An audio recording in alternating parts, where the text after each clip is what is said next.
네, 반갑습니다.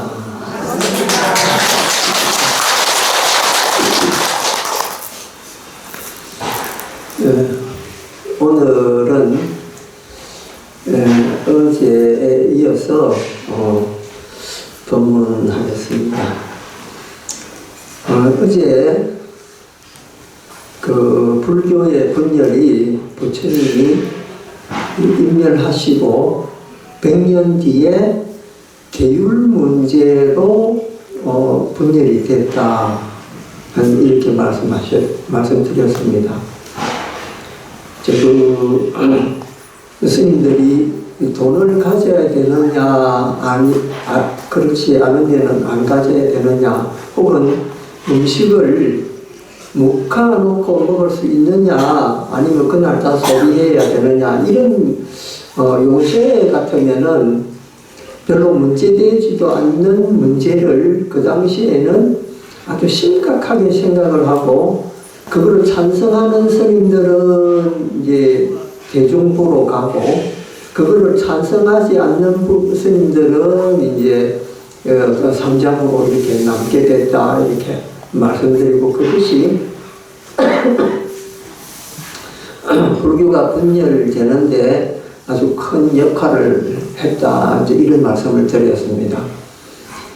이제 그 뒤에 이어서 이제 여러 가지 이 불교가 분열을 해서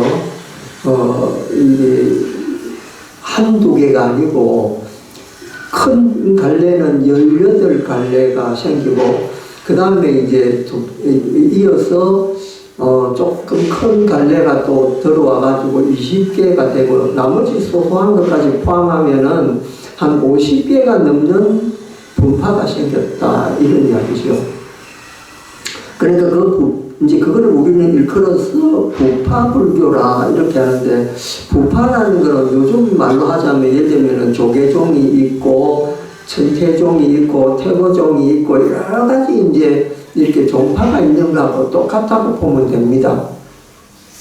가령 예를 들면 우리 조계종에서는 이제 육조현흥 스님의 종지인 그 이제 선종을 위주로 하고, 또 금강경을 소위경전으로 하는 이런 종파지 않습니까? 그런 식으로 하고, 천태종은 예를 들면은 법화경을 위주로 해서 공부하는 그런 이제 종단이고, 이렇게 해서 각각 그 지향하는 점은 같지만은 그 이제 쓰는 방법들은 다르다 이겁니다. 그래서 그 옛날 부파불교도 역시 똑같이 자기네들 견해가 다른 부파하고 다르고 이러면 막 스님들이 갈라져 가지고 우리는 이 부파를 만들고 저건 저 부파를 만들고, 이런 게 합해 가지고 작게는 50여 개, 또 큰 걸 이렇게 모으면 이제 늘 18개 이렇게 말씀드릴 수가 있습니다. 그러면은 이렇게 갈라지게 된 것이 왜 갈라졌느냐? 초기에는 계율 문제로 갈라졌는데, 부파불교에 와서는 교리적인 문제로 갈라집니다. 요게 큰 차이점입니다. 부파불교에서는 이제 계율상 문제는 이제 점점 들어가고, 그 대신 무엇을 가지고 이제 불교를 갖다가 이해해야 되느냐, 이런 문제를 가지고 이제 서로가 대립하고 분열하고 이렇게 하기 시작을 했던 거죠. 근데 그 대립했던 것이 역시 부처님의 교법을 가지고 서로 논쟁하는 가운데서 견해가 틀어져 가지고 부파가 이제 발생을 하는 거죠. 근데 그 수많은 부처님의 교법 가운데에서 뭘로 이 견해가 나뉘어요? 그 여러 가지 견해가 있는데, 그 중에서 큰 줄기로 보면은 세 가지가 있습니다. 첫째 하나는 뭐냐? 일체 만물은 어디서부터 왔느냐? 이것이 제일 먼저 논점이었습니다. 근데 이제 예를 들면은 그 고대 인도에서는 브라만이라고 하는 신이 있었죠. 그 브라만이라고 하는 신은 뭐냐면요, 이 세상 모든 것을 창조를 했다라고 우리가 이야기하는 그 이제 범신입니다. 그 범천이라고도 그러고 또 다른 말로는 자제신이라 이렇게 말합니다. 그 자제신이라는 게 무슨 뜻이냐면요. 나는 스스로 생긴 자이다 이런 뜻입니다. 그러니까 누가 만들어준 것도 아니고 스스로 발생한 존재가 바로 그 자제신인데 그 자제신이 천지를 창조를 하고 이 우주 만물을 창조를 했다 이렇게 인도 사람이 믿었던 거예요. 근데 그 종교 교리는 어디서 들어본 것 같지요? 어딥니까? 기독교가 그렇게 이야기하고 있죠. 그러니까 기독교에서 신이 이름이 뭡니까? 여호와거든요. 근데 여호와라는 말이 또 무슨 말이냐면은 나는 스스로 존재하는 자이다 이런 뜻이에요. 그러니까 범천하고 교묘하게 기독교 신하고 그 뜻이 같은 거예요. 그래서 기독교들이 믿는 이 신이 세상을 모두 창조했다 이제 이렇게 이야기하죠. 그런데 불교에서는 만물이 어디서 왔느냐에 대해서 이제 그 두 종교는 대답이 간단하죠. 신이 만들었다는 것이잖아요. 근데 불교는 그렇진 않습니다. 첫째 왜냐하면 불교는 신을 인정하지 않습니다. 그러니까 세상 만물을 창조한 유일한 신 이건 인정하지 않아요. 왜? 불교 입장은 이렇습니다. 불교에서는 인식되지 않는 것은 인정을 안 합니다. 그 인식이 뭐냐면 우리가 신의 존재를 느낄 수가 있습니까? 신의 존재를 못 느낍니다. 그 예를 들면은 그 아프리카에 어떤 물체가 있다라면은 여러분들 상상이 갑니까? 이름이 없는 것은 우리가 인식이 안 되죠. 그리고 우리가 이름은 몰라도 형체를 봐는 것 같으면은 그거는 그렇게 생겼지 이렇게 이해가 됩니다. 근데 이름도 들어보지 못했고 형상을 보지도 못한 것은 우리가 머릿속으로 상상할 수가 없습니다. 어떻게 상상합니까? 그러니까 신이라는 존재도 우리가 어떻게 본 바도 없고 느낀 바도 없고 경험한 바가 전혀 없습니다. 그러니까 불교는 경험하지 못한 것은 인정을 안 하는 게 있습니다. 그렇기 때문에 불교에서는 신을 인정하지 않는다는 거죠. 근데 이제 그래서 다른 종교에서 정말해서 힌두교나 기독교에서는 뭐라냐면 그냥 믿어라라고 이야기를 합니다. 그걸 믿어야 된다는 거죠. 근데 불교는 이론적으로 바탕이 안 되고 경험하지 않은 것은 믿지 않습니다. 그 굉장히 현실주의가 바로 불교거든요. 그러니까 이제 그 해답을 구해야 되는데 이 경에 보면 그런 게 나옵니다. 일체경이라고 하는 경이 있습니다. 그 일체경이라고 하는 경에 보면은 어떤 바람물이 와서 부처님께 묻습니다. 부처님, 일체가 뭡니까? 이렇게 묻습니다. 그 일체라는 것은 여러분 잘 알지 우주 만물을 이야기하는 거죠. 그게 뭡니까? 이렇게 묻습니다. 그래서 부처님께서 예를 들면 다른 종교에서는 일체가 뭐냐 하면 그 신이 만드는 거야 뭐 이렇게 말할 수 있잖아요. 근데 부처님이 이렇게 대답을 합니다.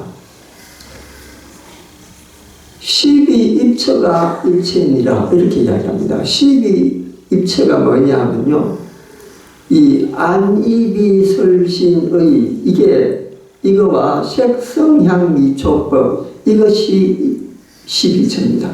자, 안이비설신이 뭡니까? 안, 눈이죠. 이, 비죠. 비, 코죠. 설, 혀죠. 신, 몸이죠. 의, 우리 생각이 뜻이란 말이에요. 요거 이제 인간을 구성하는 거잖아요. 근데 눈의 대상은 뭡니까? 뭔가 보는 거잖아. 보이는 거. 그걸 불교에서 뭐라 합니까? 색이라고 하거든. 그 다음에 소리를 뭐라 합니까? 성이라고. 코로 맞는 걸 향이라 하고. 그 다음에 이제 그 미각, 이거는 혀로 미각을 보잖아요. 그 다음에 촉은 뭡니까? 몸이 있으니까 몸에서 이렇게 닿으면 느끼는 거. 그걸 촉이라고 해요. 그 다음에 법은 뭡니까? 우리가 이제 인식을 하는 그 대상의 어떤 이론들이라든지 이런 거를 말하죠. 그러니까 눈이 있음으로 해서 색을 보고 거기에 딱 부딪히는 순간 눈이 사물과 딱 부딪히는 순간 이 안식이 발생을 합니다. 안식이란 뭐냐면 눈에서 느껴지는 그 무엇을 인식하는 것을 안식이라고 해요. 요 세 개가 합해가지고 이제 머릿속에서 이해가 되는 거예요. 그러니까 우리가 눈, 코, 귀, 몸, 그 다음에 의식 이거 빼놓고는 일체라는 것이 존재하지 않는다. 즉 말해서 오로지 내 몸으로 경험한 것만이 일체다. 이렇게 나옵니다. 그러니까 경험하지 않는 것은 이 불교에서는 인정을 안 하기 때문에 12처, 즉 말해서 내 몸과 내 밖에 있는 대상들만이 이게 존재하는 거라고 이야기하는 거죠. 그러면 이제 또 질문이 또 생기는 거예요. 눈이 식이 있으면은 그 눈은 뭘로 대상에서 일어나느냐? 그러니까 이게 이제 식이라고 하는 것이 감각기관을 통해서 우리가 느끼는 거지 않습니까? 그건 이제 물질이죠. 물질인데 요거를 이 눈이 생성된 거는 뭡니까? 지수화풍으로 생긴 거죠. 지수화풍. 그러니까 지수화풍이 그런 사물에 의해서 우리가 몸뚱이가 이루어졌다. 이렇게 이제 이야기하고. 이제 그렇게 해서 깊이 논지 이렇게 들어가는 거죠. 그런데 그 불교에서 그런 이야기를 하는 학파가 있고 그것은 이제 나중에 본질이 없기 때문에 그거는 그냥 공이다. 그래서 이제 부처님이 이제 그 일체는 사물은 전부 다 이제 그렇게 인연 변화에 따라서 흐르는 것일 뿐이다. 이렇게 이야기하죠. 그런데 그거를 반대하는 불교 학파가 생겨났습니다.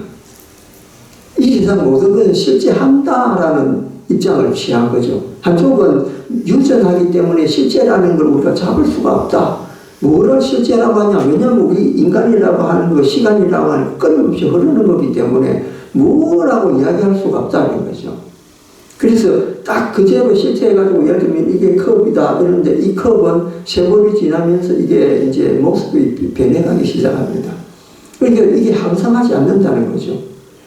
그런데 어느 학파는 그건 실제 하는 거야 이렇게 이제 주장하는 사람이 생겨났습니다. 그 사람들하고 또 대립이 돼가지고 또 이제 분열이 되는 거죠. 그래서 이 존재라는 게 그 실제 존재하느냐 존재하지 않느냐에 대해서 이제 서로 이제 이야기하면서 분열이 된 거예요. 그 다음에 두 번째로 논쟁이 된 게 뭐냐면요. 시간에 대한 논쟁입니다. 우리가 예를 들면 과거, 현재, 미래를 이야기하는데 과거라고 하는 것은 이미 지나가버리고 없는 거죠. 없는데 미래는 아직 오지 않았고 현재뿐인데 과거에 우리가 지은 업이 현재에 와서 어떻게 나타날 수 있느냐. 왜냐하면 과거라는 시간에 이미 없어져 버렸기 때문에 그것이 현재에 무슨 영향을 미칠 수 있느냐. 이런 문제였어요. 그리고 아직까지 오지 않는 미래를 우리가 어떻게 예측할 수 있느냐.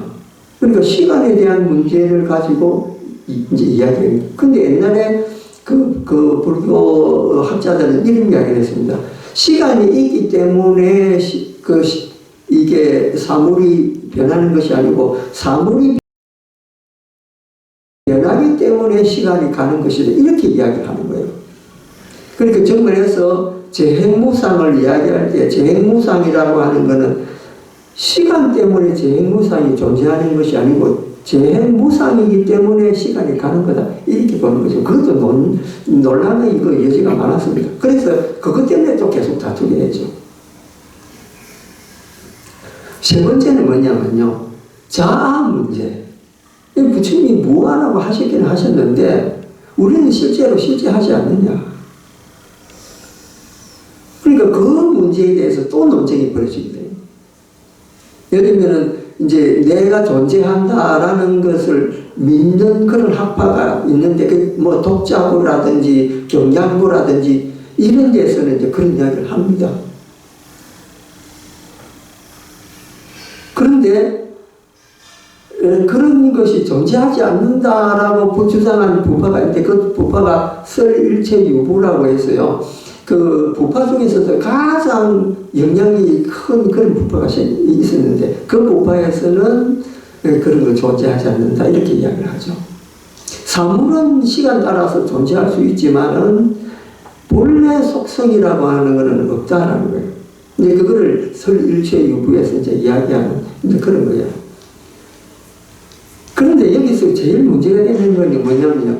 불교의 본질적으로 예를 들면은 제법 무아라든지 또는 재행무상이라든지 불교의 핵심 가장 두 가지 중요한 이 교리를 이미 고대 그리스의 헤라클라이토스라고 하는 사람 이야기한 바가 있습니다. 그게 뭐냐면 만물은 유전한다. 정말 해서 재행무상하고 똑같은 이야기를 한 경우도 있습니다. 그게 아마 부처님하고 같은 비슷한 시기에 살았던 사람인데 한 분은 인도에 나고 한 분은 그리스에 이제 있었기 때문에 거리적으로 엄청나게 긴 이제 이런 거죠. 어쨌든 같은 생각을 하는 철학자도 있었다라는 거예요.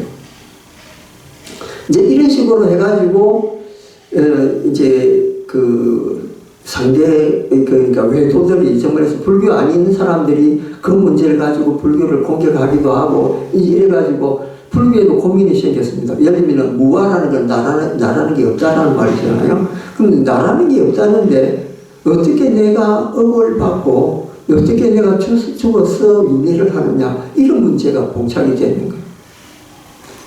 그래서 이 문제는 정말로 불교도로서는 대답을 해야 되는데 대답할 수 있는 근거가 잘 없었던 거죠. 그래서 그 문제에 대해서 이제 용수라고 하는 스님이 나타나가지고 일체는 이제 공이다 이런 걸 주장합니다. 그게 이제 유명한 용수 스님이 쓴 중론이라고 하는 책에 나오는 건데요. 그게 뭐냐면은 일체 모든 것은 이 공이기 때문에 우리가 실상을 볼라 해도 이제 공을 이해를 해야 실상을 바라볼 수 있고 또 우리가 보는 이거는 실제 하는 것이 아니고 우리 그 관념 속에서 나온 것이다. 이제 이런 이야기예요. 그런데 이 공 때문에 사람들이 이제 굉장히 헷갈립니다. 공이라고 해서 완전히 없는 것이냐? 허무하다. 그래서 이제 허무주의가 나와가지고 막 이제 불교를 갖다 허무한 종교라고 이제 주장하기도 하고 그러는데 실제 그렇지 않습니다. 자, 한번 보십시오. 공을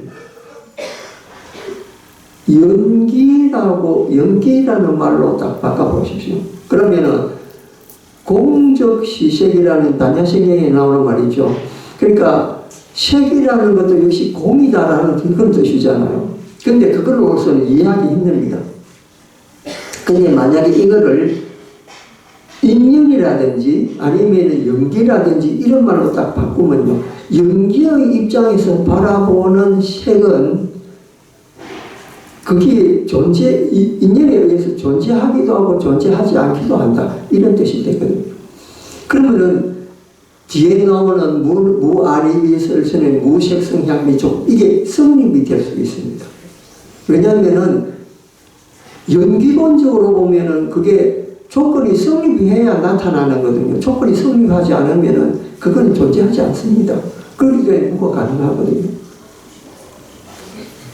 그리고 반야신경이 가지고 있는 이 심오한 사상은 바로 이 용수 스님의 공사상이라는 게 바로 연기사상을 뜻하거든요. 요게 이해가 되면은 이제 불교의 가장 핵심적인 내용이 이제 이해가 되는 거예요. 그런데 용수 스님이 쓰신 대지도론이라고 하는 책이 있는데 그 책에 보면 뭐라고 나오냐면 일체 만물의 모든 설은 모든 이야기들은 모두 불설이다 이렇게 나옵니다. 그게 무슨 말이냐면 심지어 불교 내용이 아니고 유교 경전이나 기독교 성경이나 이슬람의 코란이나 이런 것도 다 불설이다 이렇게 주장을 합니다. 왜? 세상 모든 것이 부처 아닌 것이 없기 때문에 그 눈으로 바라보면은 이 이 세상 있는 모든 이 교법들이 다 부처님 말씀이다. 이런 뜻이에요. 그러니까 조금 전에 말씀드린 그 대지도론이라는 책이 보면요. 초기에 부처님 말씀하신 초기 경전부터 그 부파불교의 아비담마 경전, 그 다음에 중간에 나왔던 모든 이 학문들, 이런 것이 다 망라돼가지고 써지가 있는 책이 대지도론이라는 책이거든요. 거기 보면은 이 세상에 존재하는 모든 교설들은 다 부처님 말씀입니다. 이렇게 나옵니다. 그래서 뭐 그렇게 어렵고 복잡했던 불교 경전들을 한꺼번에 묶어가지고 해결합니다. 그런데도 그때는 아직까지 목이 마른 게 뭐냐면요. 그럼 중생들 생각에 그럼 뭐가 대체 윤회를 하느냐. 윤회하는 주체를 이야기해봐라. 이렇게 이야기합니다. 그래서 나온 게 뭐냐면은 유식사상이라는 거예요. 유식사상이 뭐냐. 우리가 이렇게 인식되고 받아들이는 것이 이제 육식에 의해서 받아들여지게 되죠. 아니 이설신의 이거와 그 다음에 이제 맨 마지막에 식이 있잖아요. 그 식 너머에서 다른 식이 또 하나 있다는 거죠. 그게 이제 제7식인데 이 7식은 말라식이라고 하는 건데 예를 들면은 우리가 몸만 가지고는 내라는 걸 인식을 못합니다. 예를 들면 눈은 눈의 작용이 있고 코는 코의 작용이 있고 입은 입의 작용이 있고 몸은 몸의 작용이 있는데 그거에서 뭔가가 조정하는 게 하나 있어야 되잖아요. 그 조정하는 것이 뭡니까? 나라는 거예요. 나. 그러니까 나가 없으면은 이런 것이 아무리 있다 하더라도 소용이 없는 거예요. 왜냐하면 내라는 게 눈이 나를 인식할 수 있습니까? 못합니다. 코가 나를 인식합니까? 못합니다. 이걸 종합해놔도 내라는 존재가 없으면 이것이 느낄 수가 없는 거거든요. 그래서 그거를 만나식이라고 부릅니다. 그러면은 나만 가지고 그 죽고 난 뒤에 내가 존재를 할 수 있느냐? 다른 몸을 받을 수 있느냐? 거기에 대한 대답이 하나 있습니다. 그게 뭐냐면은 제8식 아레아식이라는 거예요. 아레아식이 뭐냐면요. 우리가 지금까지 지어왔던 거를 모두 저장해 놓습니다. 거기에. 그러니까 은행과 같은 거예요. 내가 버린 돈을 그게 차곡차곡 저금해 놓고 내가 그 필요해서 찾을 때는 그 돈이 이제 불어나가 있는 거예요. 매달 적금해 놨다가 그걸 찾아서는 것 똑같습니다. 우리 그 아레아식 속에는 우리가 지금까지 태어나서 지금까지 살아오면서 행동했던 거, 그게 그 안에 딱 적용되어 있습니다. 우리는 지금 잊어먹고 있지만은 그게 그 안에 이제 그걸 이제 그 칼융 이런 그 서양의 정신 분석학자들은 무의식이라고 이야기합니다. 근데 그게 이제 함장식이라고도 그러는데요. 그것 때문에 앞으로 우리가 다음에 태어날 자리를 결정을 하는 거예요. 근데 이 함장식 속에는 현재에 우리가 이 경험했던 것만 적용되어 있는 것이 아니고 먼 과거부터 우리가 지어왔던 여러 수백만 년 동안 우리가 죽고 나고 하면서 지었던 업들이 그게 모두 다 그 안에 다 적용되어 있습니다. 그러니까 좋은 업을 지으면은 다음에 우리가 못 받을 때 그 은행에서 돈 빼나오듯이 우리가 많이 적금하면은 많이 가져 나오고 적게 적금하면 적게 빠져 나오듯이 그 식 속에 있는 거를 적금으로 사용해서 좋은 집이 태어나고 좋은 몸 받고 이러는 거예요. 그러니까 그게 이제 유래는 이런 식으로 한다 설명이 되잖아요. 그래서 이제 거기에 유식학이 생기면서 또 이제 불교가 한 단계 더 발전합니다. 그게 뭐냐면은 열애장 사상이라고 하는 거거든요. 그 열애장 사상은 뭐냐? 본래 우리는 해탈적인 존재다. 본래 우리는 부처다. 그러니까 이 아레야식 그 너머에 더 중요한 씨앗이 있는데 그게 본래 부처다 이런 거예요.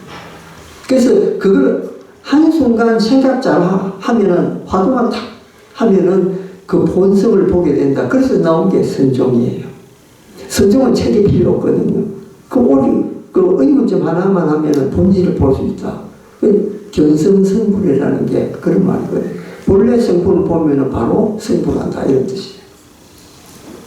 그러니까 우리가 지금 이제 짧은 시간이지만은 아비담마 정말해서 부파불교 시대부터 대승까지 이렇게 한꺼번에 이렇게 이제 말씀을 드렸습니다. 근데 이 내용 하나하나가 세부적으로 예를 들면 아비담마 요거 하나만 가지고도 한 달 내지 두 달, 뭐 심지어는 1년, 2년을 갖다가 공부해야 되는 부분이거든요. 예를 들면 그거 이제 아비담마를 전부 묶고 난 책이 있습니다. 그게 이제 유명한 세친 스님이 쓴 구사론이라고 하는데 그거는 거의 10년 가까이 배워야 돼요.